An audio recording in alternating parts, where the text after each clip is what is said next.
नमस्कार, state live में आप सभी का स्वागत है। मैं हूं आपके साथ सपना। शुरुआत करेंगे बिहार से। बिहार विधानसभा मानसून सत्र आज यानी सोमवार से शुरू हुआ, लेकिन सत्र की शुरुआत से ही सदन का माहौल गर्मा गया। जैसे ही कार्यवाही शुरू हुई, विपक्ष के विधायकों ने जोरदार नारेबाजी शुरू कर दी। सदन में बिहार में गुंडाराज जैसे नारे गूंजते रहे। सत्र शुरू होने से पहले ही विपक्ष ने संकेत दे दिया था कि वो सदन नहीं चलने देगा। कांग्रेस समेत कई विपक्षी दलों के विधायकों ने हाथों में पोस्टर और बैनर लेकर विधानसभा परिसर में विरोध प्रदर्शन किया। कांग्रेस विधायक शकील अहमद ने कहा कि बिहार में बेरोजगारी और पलायन की गंभीर स्थिति है। ऐसे हालात में सदन के चलने का कोई औचित्य नहीं है। उन्होंने आरोप लगाया कि सरकार बजट तो पास करना चाहती है, लेकिन जनता के सवालों पर चर्चा से बचती है। ऐसे में विपक्ष सरकार को घेरने का काम करेगा। कांग्रेस के प्रदेश अध्यक्ष राजेश राम ने भी सरकार पर हमला बोला। उन्होंने कहा कि सर्वदलीय बैठक में दो अहम मुद्दे कानून व्यवस्था और एसआईआर पर चर्चा की मांग की गई थी, लेकिन सरकार तैयार नहीं हुई। इसलिए अब विपक्ष सख्त रुख अपनाएगा और जरूरत पड़ी तो सत्ता पक्ष के नेताओं को भी सदन में जाने से रोकेगा।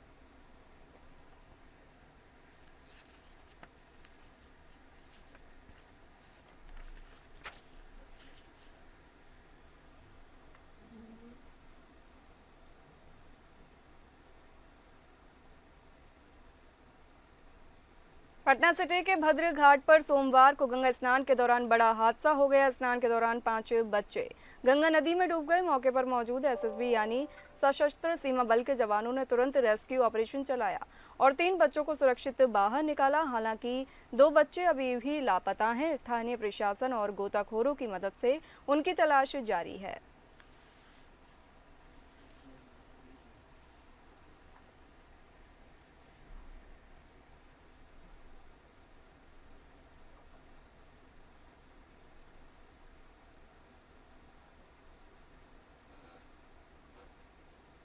खबर रोहतास से है, जहां प्रेम प्रसंग में आई खटास के बाद प्रेमी के सामने ही प्रेमिका सोन बराज के उफनते हुए पानी में कूद गई। सूचना पर पुलिस मौके पर पहुंची तथा अपने स्तर से छानबीन शुरू की। घटना इंद्रपुरी थाना क्षेत्र की है। बताया जा रहा है कि संझोली की रहने वाली लड़की दरहेट में अपने बुआ के यहाँ आई हुई थी, जहां एक लड़के से उसका प्रेम प्रसंग चल रहा है। प्रेमी प्रेमिका में पिछले कुछ दिनों से खटास आ गई थी। आज दोनों प्रेमी युगल इंद्रपुरी बराज के पास घूमने के लिए पहुंचे। इसी दौरान दोनों के बीच विवाद बढ़ गया और देखते ही देखते युवती इंद्रपुरी बराज के उफनते हुए पानी में चली गई। स्थानीय लोगों ने इसकी सूचना पुलिस को दी। पुलिस ने उसके प्रेमी को फिलहाल गिरफ्तार कर लिया है। एएसपी ने बताया कि प्रेमी युगल के संबंधों में खटास आने के कारण प्रेमिका ने सोन बराज में कूदने का काम किया है। फिलहाल युवती की तलाश जारी है। लगभग 3 बजे इंद्रपुरी थाना को सूचना मिली कि यहाँ से एक महिला ने छलांग लगा दी है। एसएचओ ने टीम फॉर्म करके सूचना के सत्यापन के लिए वो लोग यहाँ पहुंचे। तो एक लड़का जो कि इस मामले में संलिप्त बताया जा रहा है, जिसके बारे में प्रथम दृष्टया अभी ये पता चला है कि दोनों के बीच में संबंध था। संबंधों में कुछ खटास आ गई है एवं महिला इसी बात से क्षुब्ध होकर उन्होंने यहाँ से छलांग लगा दी है। लड़के को डिटेन करके थाने पे रखा गया है। महिला के परिवारजन भी आ गए हैं, उनसे आवेदन लिया जा रहा है। अग्रतर विधि सम्मत कार्रवाई की जा रही है। इसमें कहाँ से रहने वाली महिला? अभी बताया जा रहा है कि वो दोनों दरहट से संबंध रखते हैं और दोनों व्यस्त बताए जा रहे हैं। 20 साल के लगभग दोनों की उम्र है। वजह क्या रही आने का? और ये दोनों आपस में जो संबंधों में खटास आ गई थी, उस पर कुछ आवेश में विचार करने के लिए यहाँ आए थे। अभी इतना ही बात हम लोगों को सूचित। बात करेंगे झारखंड के। सीएम सोरेन ने रांची के लोगों को बड़ी सौगात दी है। राजधानी रांची, कांटा टोली, सिरम टोली और रातू रोड फ्लाईओवर के बाद अब मुख्यमंत्री हेमंत सोरेन ने शहरवासियों को 2 नए फ्लाईओवर की सौगात देने का फैसला किया है, जिससे रेलवे और एयरपोर्ट के बीच की गाड़ी लगभग 2 मिनट में ही तय की जा सकती है। इसी सिलसिले में जानकारी मिली कि रांची के अरगोड़ा चौक, कटहल के मोड़, चापू टोली तक एलिवेटेड और Karamtoli, Morabadi, science city flyover को लेकर मुख्यमंत्री हेमंत सोरेन ने मंजूरी दे दी है, जिसके साथ में जल्द से जल्द डीपीआर तैयार करने का निर्देश जारी किया गया है। इसके अलावा मुख्यमंत्री ने योजनाओं को स्वीकृति देते हुए संबंधित अधिकारियों को राज्य के अन्य शहरों में ट्रैफिक व्यवस्था को बेहतर बनाने के लिए नई योजना बनाने के निर्देश दिए हैं। बता दें, फिलहाल सीएम अपना सारा कार्यभार दिल्ली से ही संभाल रहे हैं, जो कि पिछले कई हफ्तों से राजधानी दिल्ली के सर गंगाराम अस्पताल में इलाज करा रहे जेएमएम संस्थापक और पूर्व मुख्यमंत्री शिबू सोरेन की सेवा के लिए पूरे परिवार के साथ वहीं ठहरे हुए हैं।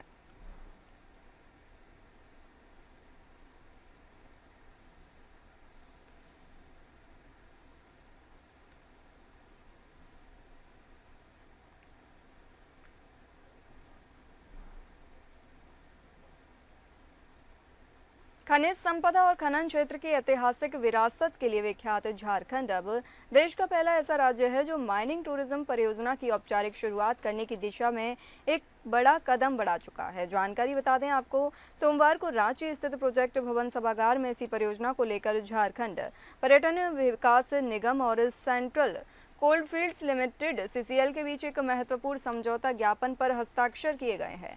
इस कार्यक्रम में राज्य के पर्यटन मंत्री सुदिव्य कुमार की विशेष उपस्थिति देखने को मिली, जिन्होंने मीडिया को संबोधित करते हुए इस विषय पर विस्तार से जानकारी दी और बताया कि इस माइनिंग टूरिज्म परियोजना के तहत पर्यटकों को कोयला खदानों, खनन से जुड़ी प्रक्रियाओं, उपकरणों और खनन से जुड़ी ऐतिहासिक विशेषताओं का प्रत्यक्ष अनुभव करने का मौका मिलेगा।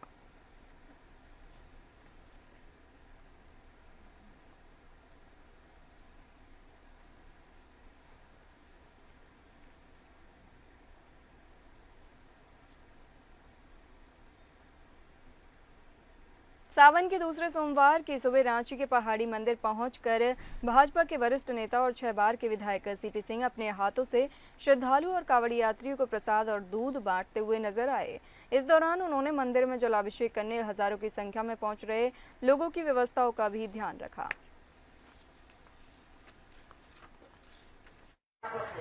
देव महादेव जिसे पहाड़ी बाबा के नाम से वो जानते हैं, यहाँ पर निवास करते हैं और श्रावण मास के मेले में बाबा पर लोग रुद्राभिषेक करते हैं, जलाभिषेक करते हैं, दुग्धाभिषेक करते हैं, बेलपत्र, पुष्प, तरह तरह के भगवान चढ़ाते हैं। जैसा कि आप सब खुद से ये दूध बांटते नजर आए हैं। देखिए, ये तो हम लोग सेवा भाव से करते हैं। हमारे भारतीय जनता पार्टी की ओर से प्रत्येक वर्ष 4 सोमवारी को यहाँ पर दूध, बेलपत्र, प्रसाद इत्यादि निःशुल्क बांटा जाता है और वैसे भक्त जो घर से लेकर दूध नहीं आए हैं या जिन्हें खरीदना पड़ रहा है, वैसे लोगों को यहाँ पर निःशुल्क व्यवस्था रहती है। तो ये थे हमारे बीच सीपी सिंह, जो भाजपा के वरिष्ठ नेता है, 6 बार के विधायक हैं, जो खुद पहाड़ी मंदिर परिसर पर पहुंचकर लोगों को प्रसाद बांटते नजर आए, जल बांटते नजर आए, दूध बांटते नजर आए अपने हाथों से। यहाँ की विधि व्यवस्थाओं पर खुद से ही नजर रखते नजर आए हैं। जो उनका ये खास तौर पर ये तरीका है, किस तरह से लोगों को व्यवस्थाओं में किसी भी तरह की कमी ना हो, ये वो दिखाते नजर आए हैं। फिलहाल APN न्यूज से कैमरामैन दीपक के साथ मैं नमस्कार। दूसरे सोमवार के मौके पर देवघर के बाबा धाम में भक्तों का जनसैलाब देखने को मिल रहा है। सुबह से ही मंदिर के आसपास का इलाका बोल बम के नारे से गूंजता रहा। सुबह 4 बजे पट खुलने के बाद से जितने भी श्रद्धालु रात्रि से लाइन में खड़े थे, उन्हें सोमवार को जल चढ़ाने का मौका मिला। रविवार को देर रात्रि तक सभी भक्त रूट लाइन में खड़े होकर रविवार को इंतजार करते दिखे। जैसे ही जलाभिषेक के लिए बाबा का पट खुला, वैसे ही लाइन में खड़े भक्तों को जिला प्रशासन ने जलाभिषेक के लिए छोड़ा। सोमवार को सुबह से ही मंदिर में श्रद्धालुओं की भारी भीड़ देखी जा रही है। भीड़ को देखते हुए मंदिरों में सुरक्षा व्यवस्था के कड़े और पुख्ते इंतजाम भी किए गए हैं। मंदिर में जलाभिषेक करने वाले श्रद्धालुओं ने कहा कि पट खुलने के बाद भी उन्हें 2.5 से 3 घंटों तक लंबा इंतजार करना पड़ा। रात्रि में कई घंटों तक लाइन में खड़ा होने के बाद पट खोलने के बाद भी सुबह उन्हें 2 से 2.5 घंटे जल चढ़ाने के लिए खड़ा रहना पड़ा। मंदिर में मौजूद पंडा और पुरोहितों ने कहा कि सभी सोमवार बेहद खास होते हैं, लेकिन बांग्ला पंचांग शुरू होने के बाद दूसरा सावन बेहद ही खास है। पुरोहितों ने कहा कि आज भीड़ होने का मुख्य कारण ये है कि बंगाल और आसपास के क्षेत्र के शिव भक्त बाबा धाम में पहुंच रहे हैं, जिस वजह से मंदिर में दूसरे सोमवार को अत्यधिक भीड़ देखने को मिल रही है।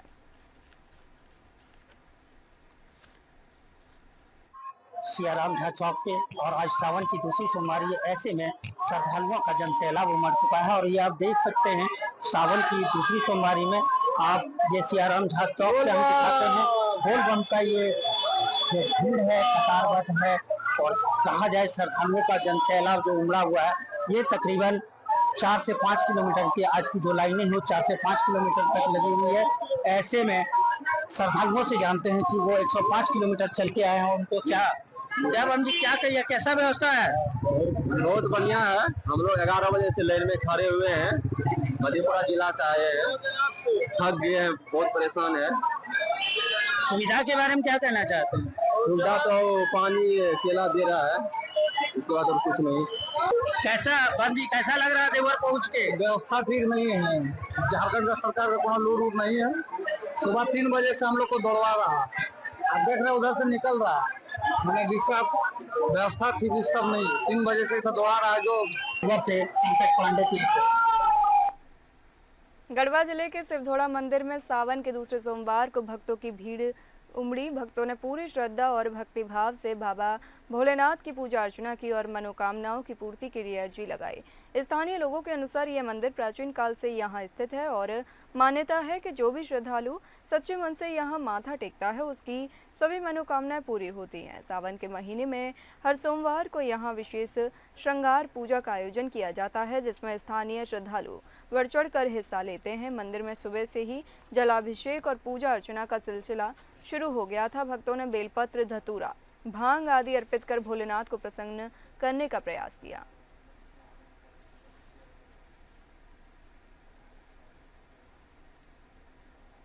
सर ऐसा है कि ये मंदिर जो है प्राचीन मंदिर है और ये शंभु लिंग जो है ये स्वयं निकले हुए हैं, कोई इसको स्थापना नहीं किए हैं। और बौली जो है उसको बोला जाता है, जो तालाब है वो शिव ढोड़ा मंदिर के शिव ढोड़ा के नाम से जाना जाता है, उसी के नाम से ये मंदिर है प्रसिद्ध। और ये बर का पेड़ जो है हजारों साल पुराना है, इसको हम लोग के बाप दादा भी नहीं बता पाते हैं कि कितने दिन का ये मंदिर है। झारखंड हाईकोर्ट में 2 जजों की बेंच ने एक अजीबोगरीब फैसला सुनाया है जो पूरे कोर्ट परिसर में चर्चा का विषय बना रहा। दरअसल बेंच के 2 जजों ने राज्य के पाकुड़ जिले के तत्कालीन एसपी अमरजीत बलिहार की हत्या के मामले में अलग अलग फैसला सुनाया। एक ने आरोपी को बरी कर दिया तो वहीं दूसरे ने उस आरोपी की फांसी की सजा बरकरार रख दी। जानकारी मिली है कि जस्टिस रंगन मुखोपाध्याय ने दोनों सजायाफ्ताओं की फांसी की सजा के खिलाफ अपील को स्वीकार करते हुए उन्हें फांसी की सजा से बरी कर दिया। हालांकि जस्टिस संजय प्रसाद ने राज्य सरकार की अपील को स्वीकार करते हुए सजायाफ्ताओं की फांसी की सजा बरकरार रखी और निचली अदालत के फैसले को सही ठहराया। इस मामले में अपीलकर्ताओं के अधिवक्ता जितेंद्र शंकर सिंह ने बताया कि हाईकोर्ट की खंडपीठ के दोनों न्यायाधीशों के विवादित होने से अब ये मामला सीधा चीफ जस्टिस के पास जाएगा, जहां इस मामले की सुनवाई के लिए दूसरी बेंच गठित की जाएगी।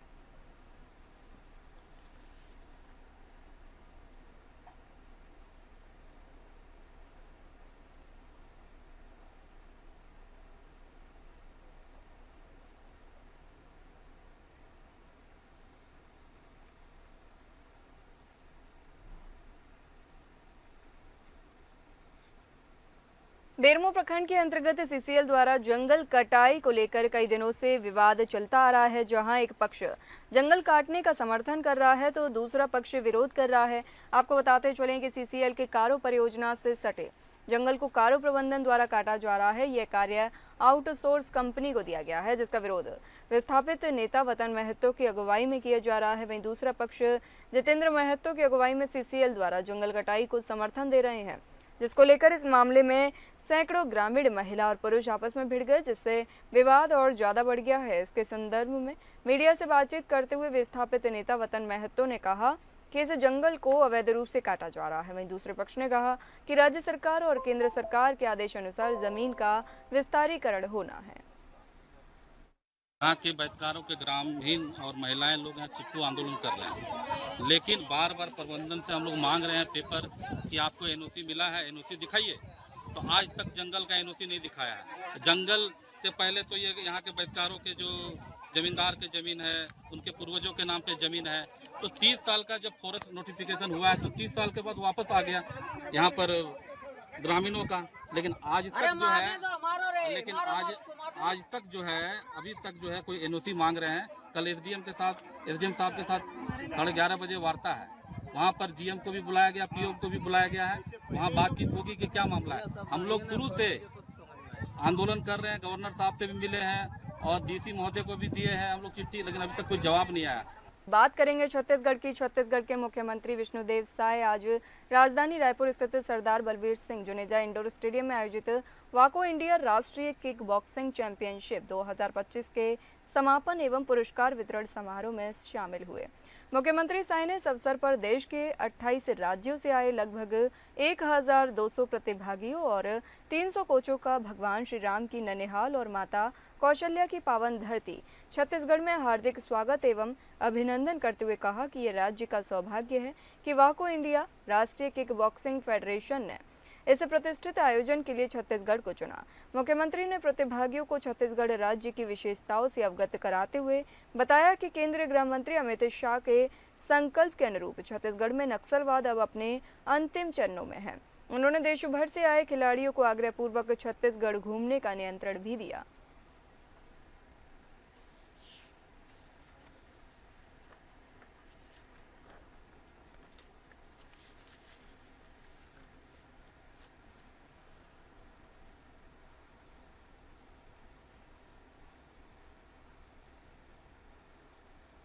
ईडी के दुरुपयोग और कांग्रेस नेताओं पर कार्रवाई का विरोध करते हुए जिला कांग्रेस कमेटी ने धरना प्रदर्शन किया। इस धरना प्रदर्शन में पूर्व मुख्यमंत्री और राष्ट्रीय महासचिव भूपेश बघेल भी शामिल हुए। कांग्रेस नेताओं ने आरोप लगाया कि केंद्र सरकार द्वारा केंद्रीय जांच एजेंसी प्रवर्तन निदेशालय यानी ईडी का दुरुपयोग कर विपक्षी नेताओं और कार्यकर्ताओं को प्रताड़ित किया जा रहा है। यह कार्रवाई पूरी तरह से राजनीतिक विद्वेष से प्रेरित है। इसी के विरोध में शहर जिला कांग्रेस कमेटी रायपुर द्वारा 2 दिवसीय धरना प्रदर्शन की शुरुआत की गई। प्रदर्शन का आयोजन राजीव गांधी चौक रायपुर के सामने तय किया गया, जो सुबह 11 बजे से दोपहर 2 बजे तक चला। इस धरना प्रदर्शन में कांग्रेस पार्टी के वरिष्ठ पदाधिकारी, जनप्रतिनिधि, युवा कांग्रेस, NSUI, महिला कांग्रेस सहित सैकड़ों कार्यकर्ताओं ने भाग लिया और केंद्र सरकार के तानाशाही रवैये के खिलाफ नारेबाजी की।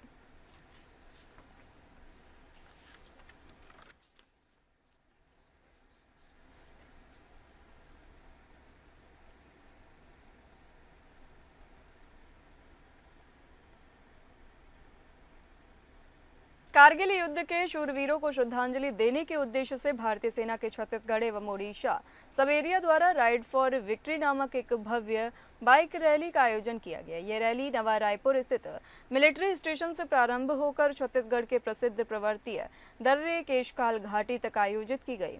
कारगिल विजय दिवस की पूर्व संध्या पर आयोजित इस आयोजन में 60 से अधिक राइडरों ने उत्साहपूर्वक भाग लिया। रैली में सेना के वर्तमान जवानों, सेवानिवृत्त सैनिकों, महिला बाइकर्स तथा विभिन्न पेशों से जुड़े नागरिकों ने हिस्सा लेकर देशभक्ति की अनूठी मिसाल पेश की। बारिश और दुर्गम रास्तों की चुनौती के बावजूद प्रतिभागियों का जोश और मनोबल उच्च बना रहा। यह यात्रा भारतीय सशस्त्र बलों की साइंस, संकल्प और सेवा भाव का जीवंत प्रतीक रही।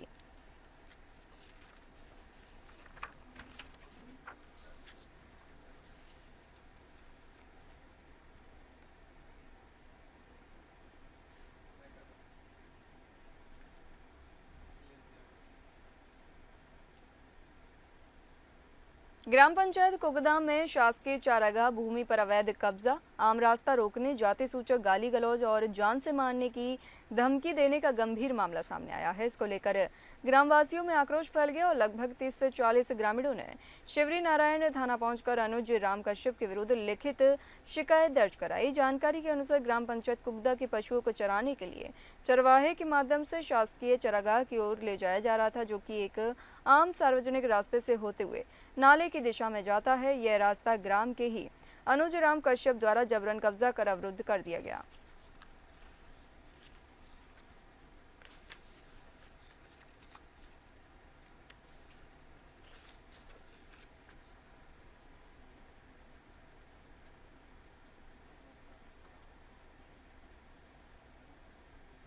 चांपा थाना क्षेत्र के हथनेवरा गांव में शराब के लिए पैसे नहीं देने पर एक युवक ने फावड़े से हमला कर दिया।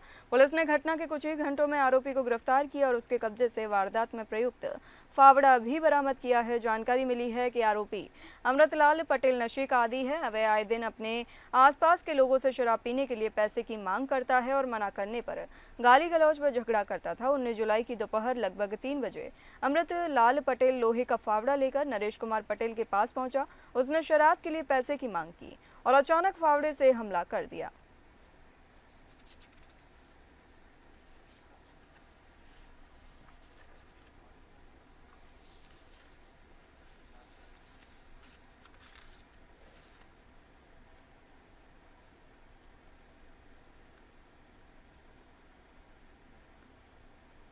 बात करेंगे मध्य प्रदेश की। मध्य प्रदेश के जबलपुर में चलती बस में आग लग गई। बता दें, जबलपुर के रानी लाल चौक के पास उस वक्त हड़कंप मच गया जब सड़क में चलते चलते मेट्रो की बस में आग की लपटें निकलने लगी। प्रत्यक्षदर्शियों की माने तो अचानक चलती बस से यात्री कूदकर अपनी जान बचाते हुए नजर आए। वहीं इस पूरे हादसे में गाड़ी के अगले हिस्से में आग लगने से धुआं उठने लगा। राहगीरों ने तत्काल ही इसकी सूचना दमकल विभाग को दी।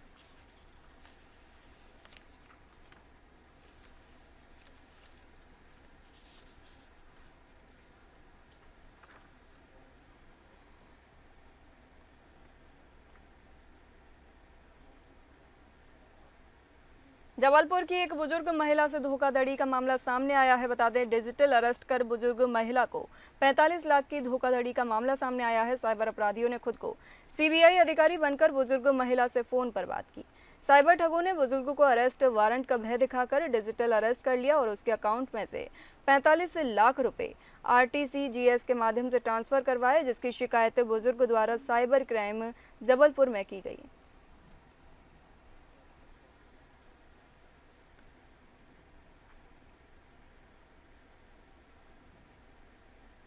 फिलहाल इस बुलेटिन में इतना ही। नमस्कार।